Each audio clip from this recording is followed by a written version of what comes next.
Hello friends, எல்லாருக்கும் வணக்கம். நம்மளுடைய தாய்மை பகுதிக்கு மீண்டும் உங்களை அன்புடன் வரவேற்கிறேன்.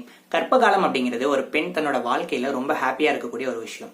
ஆனா இப்ப கரோனா பாதிப்பு நாளுக்கு நாள் தமிழ்நாட்டில் அதிகமாகிட்டே வர்றதுனால பெரும்பாலான பெண்கள் பாத்தீங்கன்னா தனக்கு கொரோனா பாதிப்பு வந்துடுமா அப்படிங்கிற அச்சத்தோடய வாழ்ந்துட்டு வராங்க. அதே மாதிரி அவங்களுக்கு ஒரு சில சந்தேகங்கள் இருக்குங்க. அதுல முக்கியமானது சொல்ல போகணும் அப்படின்னா, தான் ஹாஸ்பிட்டலுக்கு ரெகுலர் செக்அப் போகணுமா போகக்கூடாதா, தனக்கு சிசேரியன் டெலிவரி அல்லது நார்மல் டெலிவரி எது இந்த டைம்ல ரொம்ப சரியானதா இருக்கும், அதே மாதிரி ஹாஸ்பிட்டல் போனா அங்க டாக்டர்ஸ் நம்மள பாப்பாங்களா மாட்டாங்களா, இந்த சந்தேகங்கள் இருக்கு. சப்போஸ் நமக்கு குழந்தை பிறந்துருச்சுன்னா அதோடைய குழந்தைக்கு தன்னிடம் இருந்து இந்த கொரோனா பாதிப்பு பரவுறதுக்கு வாய்ப்புகள் இருக்கா, தன்னுடைய குழந்தைக்கு தாய்ப்பால் கொடுக்கலாமா வேண்டாமா, இது போல பல சந்தேகங்கள் அவங்க மனதில் இருக்குங்க. இது போன்ற சந்தேகங்கள் உங்களுக்கு இருக்கு அப்படின்னா அந்த சந்தேகங்களுக்கான விடைகள் நான் இன்னைக்கு உங்களுக்கு சொல்ல போறேன். சோ மறக்காம வீடியோவை கடைசி வரையும் பாருங்க. முதல்ல இந்த கொரோனா பாதிப்பு பாத்தீங்கன்னா யாரை வேணாலும் பாதிக்கும் சொல்லலாங்க. இருந்தாலுமே இந்த பாதிப்பு அதிகமா பாதிக்கக்கூடியது யாருன்னா உடல்ல நோய் எதிர்ப்பு சக்தி கம்மியா இருக்கக்கூடியவங்க. காமனாவே பாத்தீங்கன்னா பிரெக்னன்சி டைம்ல உங்களுக்கு நோய் எதிர்ப்பு சக்தி குறைவா இருக்கும் அப்படின்னு சொல்லிட்டு ஒரு கருத்து இருக்கு.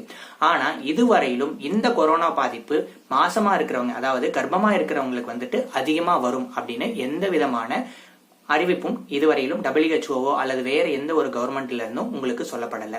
அதனால நீங்க கர்ப்பமா இருக்கீங்க அப்படின்னா உங்களுக்கு தான் கொரோனா பாதிப்பு அதிகம் வரும் அப்படிங்கிற பயம் உங்களுக்கு தேவையில்லைங்க.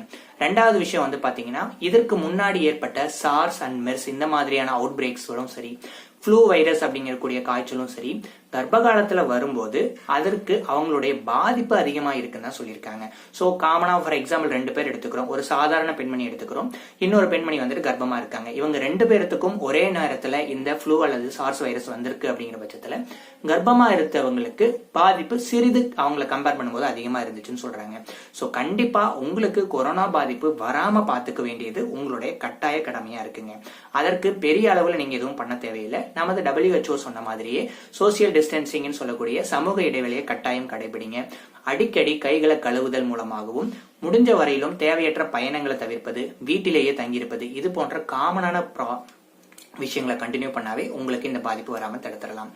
ரெண்டாவது, நீங்க கண்டிப்பா உங்களுடைய கர்ப்பத்தின் போது ரெகுலரா ஆன்டிநேட்டல் செக்அப்னு சொல்லக்கூடிய உங்களுடைய கர்ப்பத்தை அடிக்கடி போய் செக் பண்ணிட்டு தான் இருப்பீங்க. சோ இந்த டைம்ல என்ன பண்ணணும் அப்படின்னு கேட்டீங்கன்னா, முடிஞ்ச வரையிலும் தேவையற்ற ஹாஸ்பிட்டல் விசிட்ஸ் அவாய்ட் பண்ணணும். ஏன்னா ஹாஸ்பிட்டல் ஏரியாஸ் தான் ரொம்ப ஹை ரிஸ்க் ஏரியா நம்ம சொல்ல போறோம். எல்லா வகையான நோயாளிகளும் ஹாஸ்பிட்டலுக்கு போறதுனால அங்கு நாம போகும்போது நமக்கு எக்ஸ்போஷர் ஆகிறதுக்கான வாய்ப்புகள் கொஞ்சம் அதிகம் தான். அதனால தேவையற்ற ஹாஸ்பிட்டல் விசிட்ஸை நீங்க அவாய்ட் பண்ணிக்கலாம். பட் தேவைப்படுது, கண்டிப்பா உங்களுக்கு ஏதாவது கர்ப்ப காலத்தின் போது ஏதாவது ஒரு பிரச்சனை ஏற்படுது, மயக்க வருது, உங்களுக்கு வாந்தி வருது, அல்லது உங்களுக்கு அளவுக்கு அதிகமா ஹாஸ்பிட்டல் போய் பார்த்தே ஆகணும் அப்படிங்கிற ஒரு கட்டாயம் இருக்கு அப்படிங்கிற பட்சத்துல தயவு செஞ்சு அதை தவிர்க்க வேண்டாம். உங்களுடைய மருத்துவரை போன் மூலமா தொடர்பு கொண்டு இதற்கான விசிட்ஸை ஒரு டைம் பிக்ஸ் பண்ணிக்கங்க. அந்த டைம்ல முடிஞ்ச வரையிலும் எல்லா பிரிகாஷன்ஸையும் ஃபாலோ பண்ணிட்டு நீங்க ஹாஸ்பிட்டல் போய் பார்த்துட்டு வரலாம். சோ டாக்டர்ஸை பார்க்க போறதுனால எந்த ப்ராப்ளமும் இல்லை. கண்டிப்பா நீங்க ஹாஸ்பிட்டல் ஒரு பர்டிகுலர் டைம்ல பிக்ஸ் பண்ணிட்டு போன் மூலமா பிக்ஸ் பண்ணிட்டு நீங்க போய் பார்த்துட்டு வாங்க.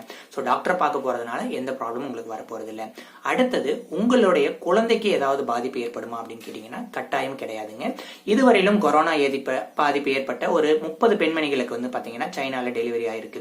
அந்த பெண்மணிகளோட குழந்தைகள்ல ஏதாவது பாதிப்பு ஏற்பட்டிருக்கா அப்படின்னு சொல்லிட்டு குழந்தை பிறந்ததுக்கு பிறகு ஆராய்ச்சி பண்ணிருக்காங்க. பட் எந்த விதமான குறைபாடுகளும் அந்த குழந்தையோட உடல்ல ஏற்படவில்லை.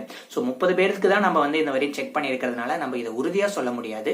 பட் இதுவரையிலும் செக் பண்ணதுல கொரோனா பாதிப்பு இருந்த பெண்மணிகளுக்கு அவங்களுடைய குழந்தை வயிற்றில் வளரக்கூடிய குழந்தைக்கு எந்த பாதிப்பும் ஏற்படவில்லை. அதனால நீங்க தேவையற்ற பயத்தை தவிர்த்துக்கலாம். அவங்களுக்கு ஏற்பட்ட ஒரே ஒரு பாதிப்பு என்ன அப்படின்னு கேட்டீங்கன்னா, கொரோனா பாதிப்பு வந்தவங்களுக்கு உடல்ல காய்ச்சல் அதிகமா ஏற்படுது. அதனால அவங்களுடைய உடல் நீரளவு குறைஞ்சிருக்குங்க. அதனால உங்களுடைய கர்ப்பப்பையை சுத்தி இருக்கக்கூடிய ஆம்னியாட்டிக் ஃப்ளூயிட்னு சொல்லக்கூடிய அளவு சிறிது குறைவதனால ஒரு ப்ரீடம் பிரெக்னன்சி, அதாவது நமக்கு ஒரு குறிப்பிட்ட நாள்ல குழந்தை பிறக்கு அப்படின்னு சொல்லிட்டு முன்னாடியே பிக்ஸ் பண்ணியிருந்தாங்கன்னா ஒரு வாரம் 2 வாரம் 3 வாரம் பாத்தீங்கன்னா முன்னாடியே குழந்தை பிறந்திருக்கு. இது மட்டும்தான் இதுவரையிலும் கொரோனா பாதித்த குழந்தைகளுக்கு, அதாவது பெண்மணிகளுக்கு ஏற்பட்ட ஒரே ஒரு பிரச்சனையா இருந்திருக்குங்க. அதனால உங்களுக்கு கொரோனா பாதிப்பு சப்போஸ் வந்துருச்சு அப்படிங்கிற பட்சத்துல தயவு செஞ்சு அதிகப்படியான நீரோட்டத்தை எடுத்துக்க பாருங்க. இது மூலமா தேவையற்ற பிரெக்னன்சி டிலேயை நீங்க தவிர்க்கலாம். ரெண்டாவது, குழந்தை பிறந்துருச்சு, இப்போ அம்மாவுக்கு வந்துட்டு கொரோனா பாதிப்பு இருக்கு அப்படின்னா குழந்தைக்கு தாய்ப்பால் கொடுக்கலாமா வேண்டாமா அப்படிங்கிற சந்தேகம் கண்டிப்பா எல்லாருக்கும் இருக்குங்க. இதுவரையிலும் செய்த ஆராய்ச்சியில வந்து பாத்தீங்கன்னா குழந்தையை சுற்றி இருக்கக்கூடிய அந்த ஆம்னியாட்டிக் ஃப்ளூயிட்லயும் சரி, அதே மாதிரி அம்மாவுடைய தாய்ப்பால்லையும் இந்த வைரஸ் வந்து இல்ல அப்படின்னு சொல்லியிருக்காங்க. அதனால உங்களுடைய குழந்தைக்கு கட்டாயம் நீங்க தாய்ப்பால் கொடுக்கலாம். அது உங்களுக்கு கொரோனா பாதிப்பு இருந்தாலும் சரி அல்லது இல்லைனாலும் சரி பரவாயில்லை, நீங்க கட்டாயம் தாய்ப்பால் கொடுக்கலாம்னு சொல்லாங்க. ஏன்னா சமூக இடைவெளியை நம்ம கீப் பண்ணோம் அப்படிங்கிறதுக்காக குழந்தைய வந்து 1 மீட்டர் பின்னாடி வச்சு நம்ம தாய்ப்பால்லாம் கொடுக்க முடியாது. அதனால நீங்க தாய்ப்பால் கொடுக்கலாமான்னு கேட்டா கட்டாயம் கொடுக்கலாம். இல்ல உங்களுக்கு ரொம்ப தயக்கமா இருக்கு அல்லது உங்களுக்கு வந்துட்டு கொரோனா பாதிப்பு ரொம்ப அதிகமா இருக்கு, உங்களுக்கு மூச்சு திணறல் இருக்கு, அந்த மாதிரி சமயத்துல உங்களுடைய தாய்ப்பாலை வந்துட்டு எக்ஸ்பிரஸ்ட் மில்க்னு சொல்லுவாங்க. அதாவது தாய்ப்பாலை வந்துட்டு தனியா ஒரு பாத்திரத்துல எடுத்து இன்னொருவர் மூலமா வந்துட்டு உங்களுடைய குழந்தைக்கு அதை கொடுக்கலாம். அதே மாதிரி தாய்ப்பால் கொடுக்கறதுக்கு முன்னாடி பின்னாடி உங்களுடைய குழந்தைகளுடைய கைகளையும் நல்லா அலம்பணும், உங்களுடைய கைகளையும் வந்துட்டு நல்ல சுத்தமான சோப்பு போட்டு அலம்பணும். இந்த மாதிரி பண்ணும்போது குழந்தைக்கு பரவுவதையும் நீங்க தவிர்க்கலாம். அதே சமயம் குழந்தைக்கு தேவையற்ற நோய் எதிர்ப்பு சக்தி குறைவதை நம்ம தவிர்க்கலாம். ஏன்னா குழந்தைக்கு நோய் எதிர்ப்பு சக்தி வளரணும் அப்படின்னா அதற்கு முக்கியமான ஒரு விஷயமே வந்துட்டு தாய்ப்பால் தான். சோ எக்காரணத்தை கொண்டும் நீங்க தாய்ப்பால் கொடுக்கறத தவிர்க்கவே வேண்டாங்க. கடைசியா பெரும்பாலானவர்கள் கேட்ட சந்தேகம் என்ன அப்படின்னு கேட்டீங்கன்னா, இந்த சமயத்துல சிசேரியன் டெலிவரி சிறந்ததா அல்லது வந்து நார்மல் டெலிவரி அப்படின்னு கேட்டிருக்காங்க. இந்த டெலிவரி பண்ணா மட்டும்தான் கொரோனா பாதிப்பை தடுக்க முடியும் அப்படின்னு எந்த விதமான ஆராய்ச்சிகளும் இதுவரை நடத்தப்படவில்லை. அதனால உங்களுக்கு சிசேரியனுக்கு ஸ்பெசிபிக்கா இண்டிகேஷன் எதுவும் இல்லை அப்படிங்கிற பட்சத்துல உங்களை சிசேரியன் பண்ணிக்க சொல்லி, அதாவது கொரோனா பாதிப்பை குறைப்பதற்காக நாங்க சிசேரியன் பண்ணலாம் சொல்றாங்க அப்படின்னா அதை நீங்க அவாய்ட் பண்ணிக்கலாம். சோ கொரோனா வராம தடுக்கிறதுக்காக சிசேரியன் பண்ணிக்கணும்னு எந்த அவசியமும் கிடையாது. வேற ஏதாவது உங்களுக்கு காரணங்கள்னால உங்களுக்கு சிசேரியன் தான் பண்ண போறாங்க அப்படிங்கிற பட்சத்துல சிசேரியனை நீங்க ப்ரிஃபர் பண்ணலாம். மற்றபடி நார்மல் டெலிவரிக்கும் சிசேரியன் டெலிவரிக்கும் கொரோனா பாதிப்புக்கும் எந்த தொடர்பும் இல்லை. இது தவிர வேற ஏதேனும் உங்களுக்கு சந்தேகங்கள் இருக்கு அப்படிங்கிற பட்சத்துல அதை உங்களோட கமெண்ட்ஸ்ல பதிவு பண்ணுங்க. உங்களுடைய சரியான பதில வந்துட்டு நான் உங்களுக்கு கமெண்ட்ஸ்ல கொடுக்குறோம்.